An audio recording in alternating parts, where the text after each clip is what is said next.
A few questions for you to ponder today. Do you remember to put your mask on first? To fill your cup so you have the strength, even the desire to care for someone else or simply to be kind to others? Do you allow yourself to focus on self-care and self-love without feeling guilty? If not, then this is a great episode for you to lean in and really listen to, my sweet, because today we'll delve into the importance of consistency for our well-being and explore why self-care and self-love aren't self-indulgent. So grab that cup of tea, your life design workbook from my Etsy boutique, and snuggle in. Let's release the guilt and shame surrounding our need for self-care and self-love.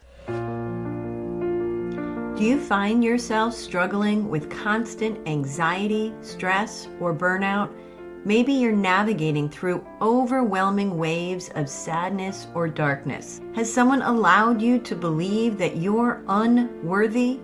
Well then, we're here to debunk those beliefs and help you to overcome them. Hello, my friend, and welcome to the Radiance from Within podcast, guiding Christian women to build their confidence and self-worth. My name is Heidi, and I'm so excited to have you here. We'll work together to help you overcome negative beliefs by incorporating prayer, devotionals, and journaling into your daily routine. Additionally, we'll explore the power of words and how they can impact your mindset and well-being. Because when you unleash your inner peace, you will find the desire and strength to spread kindness and compassion. Join me each week and unlock your radiance from within. Discover your power and strength and embark on a journey of self-discovery and empowerment.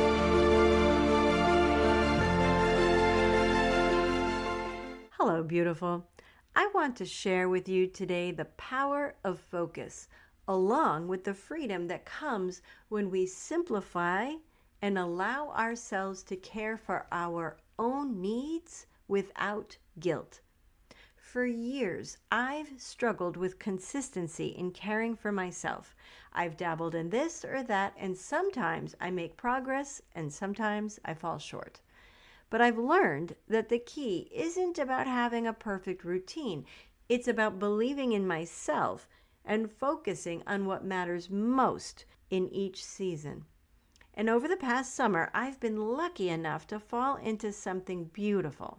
Is it perfect? No. But it fits me for right now. And it feels amazing. I feel energized.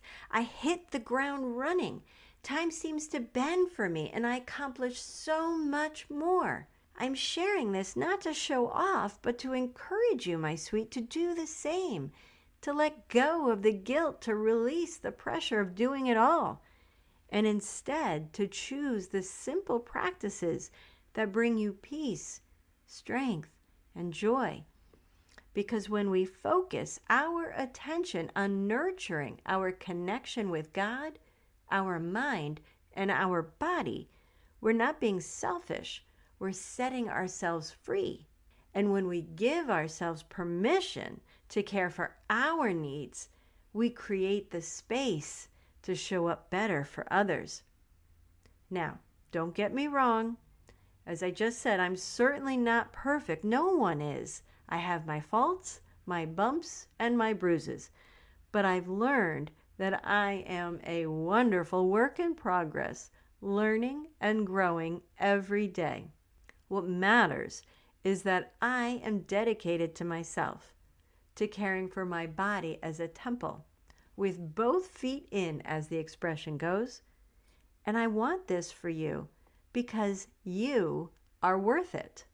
Now, since Radiance from Within is about discovering and expressing your inner light after awakening your inner peace, I believe there's no better way to begin a new season than by reflecting on Rob Bell's words, "We are the light at the end of a spinning stick."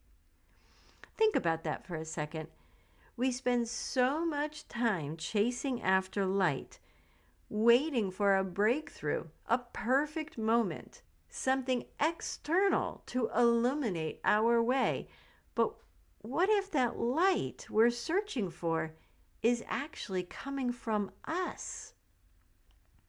What if instead of waiting for life to shine on us, we realized we are the ones carrying the glow, and that we have this incredible ability to brighten the lives of others? Holy cow. This naturally brings us to Matthew chapter 5, verses 14 through 16. You are the light of the world, revealing God's colors in everything. God is not a secret to be kept. We are to shine openly, like a city on a hill for all to see. If I make you light bearers, you don't think I will hide you under a bucket, do you? No, I will put you on a light stand. And now that I've put you there on a hilltop, on a light stand, shine, shine for all the world to see. Keep your house open. Be generous with your lives. By opening up to others, you'll encourage people to open up to God, this generous Father in heaven. Don't you see? We were never meant to keep our light hidden. That's what those beautiful glimmers are, those tiny flickers that remind us of the light we already carry. The more we look for them, the more we realize we're not just searching for light, we are the light. And to bring that thought one step further, here's a big one. Are you ready? Don't let the opinions of others dim that light. On this journey, you'll need strength to shine brightly, to share your wisdom, and to stay grounded. And that may mean allowing negative influences to drift away. That's perfectly fine. Let them go. Release them with love and embrace your shining path. When you dare to do that, you will see clearly that you are contagious. Your light and your knowledge will spread naturally to those who need it most. And here's the key to all of this. To do this, we must first look inward before sharing ourselves outward. So let's pause here and ask, how do we practice self-care and self-love without feeling guilty or selfish? It begins with focus. And as a proud, newly discovered word nerd, you may have noticed that I enjoy digging in. I dig into quotes, Bible verses, and definitions. So let's have a quick wordly wise moment, please. Focus means to clarify what matters most or to give special attention to something intentionally. So when we consider these definitions from the perspective of self-care and self-love, it's not about trying to do everything, but about intentionally concentrating on what supports our recovery. In other words, too often we scatter our energy by trying to meet everyone's expectations, especially during busy seasons. When that happens, self-care can feel like an indulgence or even a selfish act. However, the truth is that when we focus on nurturing our well-being, we show up stronger, calmer, and more present for the people we love. By centering your attention on what strengthens and grounds you, you're not only honoring your own needs, you're also creating a healthier, more loving environment for everyone around you. And that, my friend, is how we can practice self-care without guilt. We need it to be better humans. When we release guilt and allow ourselves to nurture our body, mind, and soul, We're not being selfish. We're fueling that light. We're permitting it to shine brighter, not only for ourselves, but for everyone around us. Okay, but how? Excellent question. This focus I'm encouraging doesn't require big changes. It's about small, consistent choices. Allowing ourselves to rest, setting aside time for reflection or prayer, choosing nutritious foods, or simplifying holiday traditions to boost joy and reduce stress. So the next time guilt whispers that caring for yourself is selfish, remember, focus is an act of love. And if you don't believe me, listen to what Jesus tells us in another verse in Matthew. Are you tired, worn out? Come to me. Get away with me and you'll recover your life. I'll show you how to take a real rest. Walk with me and work with me.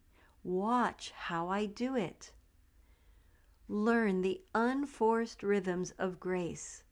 I won't lay anything heavy or ill-fitting on you. Keep company with me and you'll learn to live freely and lightly. Can you now see? Do you agree how self-care isn't selfish? It's about prioritizing what truly matters for your well-being so you can show up stronger and more loving for others. My sweet, what might a subtle change look like for you? Perhaps it's going for a relaxed walk, savoring peaceful mornings with prayer and reading, or simply listening to your favorite tunes. And as we approach the holiday season, I especially want you to remember this. Instead of taking on extra tasks and saying yes to everything, give yourself permission to lighten your commitments. Another way to support yourself in this area is by finishing what you've started and allowing your heart to focus on what truly matters. These methods can significantly reduce your stress and boost your sense of achievement. When you're happier and more centered, it naturally spreads positivity to your family and community, and making everything feel more lively and connected.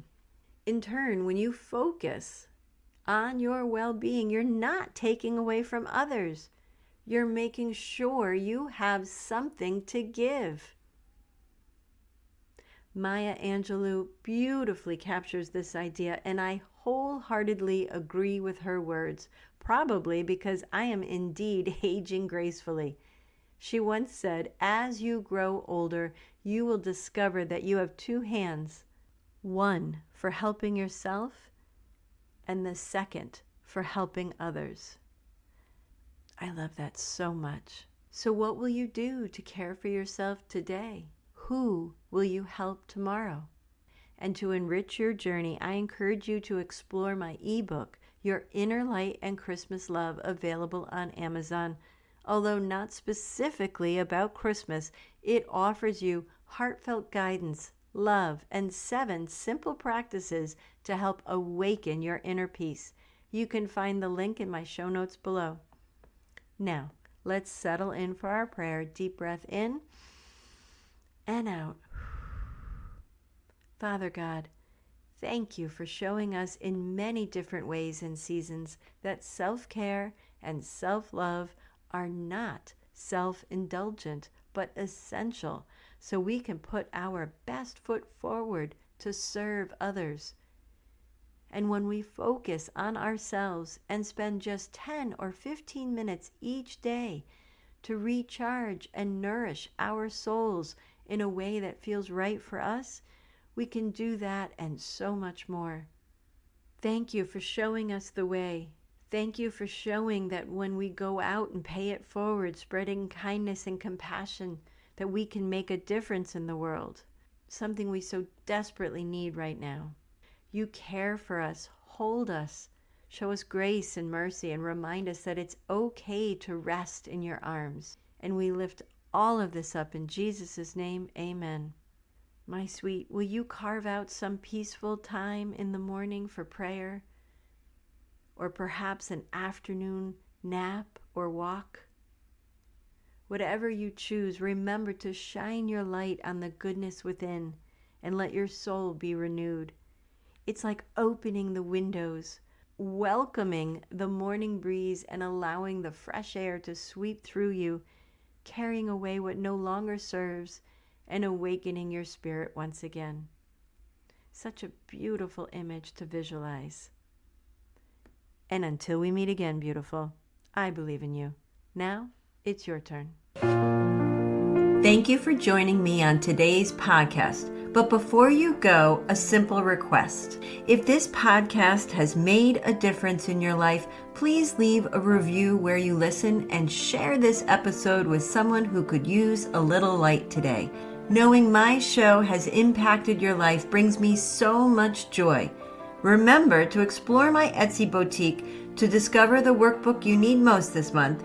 And until next time, my friend, ignite inspiration, spread hope, and dance with faith.